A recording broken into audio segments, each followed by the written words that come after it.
আলাইকুম রহমতুল্লাহ। ফ্রেন্ডস গ্রুপের সম্মানিত সদস্যবৃন্দে সবাইকে শুভেচ্ছা জানাচ্ছি। আমি এখন মসজিদে নববীতে বসা একটি বিষয়কে সামনে নিয়ে আমি আপনাদের সামনে হাজির হয়েছি। আপনারা জানেন যে আমাদের সকলের প্রিয় হাফেজ আব্দুল সালাম ভাই, তিনি দীর্ঘদিন যাবৎ অটিস্টিক বেবিদের নিয়ে কাজ করে আসছেন এবং এই অটিস্টিক বেবিদের জন্য তিনি ঢাকার মিরপুর 1-এ অবস্থিত তার একটি জমি, যেটি বর্তমানে বাজার মূল্যে প্রায় 60-65 লক্ষ টাকা হবে, সেটি তিনি অটিস্টিক বা বেবিদের জন্য একটি ভবন নির্মাণের জন্য সেটি তিনি দান করে দিয়েছেন। এখন আমাদের সকলেরই উচিত হবে তার পাশে দাঁড়ানো, বিশেষ করে আমাদের যাদের পরিবারে এ ধরনের অটিস্টিক বাচ্চা আছে। আমরা জানি এটার অসহনীয় যন্ত্রণা সম্পর্কে আমরা সবাই অবহিত আছি। এদের পাশে দাঁড়ানো আমাদের একটা, আমি মনে করি, ইমানি দায়িত্ব আর মৌলিক মানবিক দায়িত্ব তো বটেই। তো এজন্য আমরা হাসান ভাইয়ের সঙ্গে বসেছি। আমরা দেখেছি যে এরকম একটি 4তলা একটা ভবন তৈরি করতে গেলে প্রায় কোটিখানেক টাকার মতো লাগে।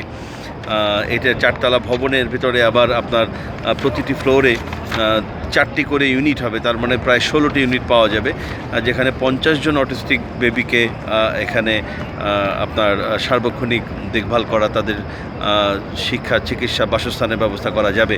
তো আমি একটি ছবি আপনাদেরকে দেখাচ্ছি। এইভাবে একটি ভবনের আপনার ডিজাইন করা হয়েছে। 4তলা ভবনটি এভাবে নির্মাণ হবে।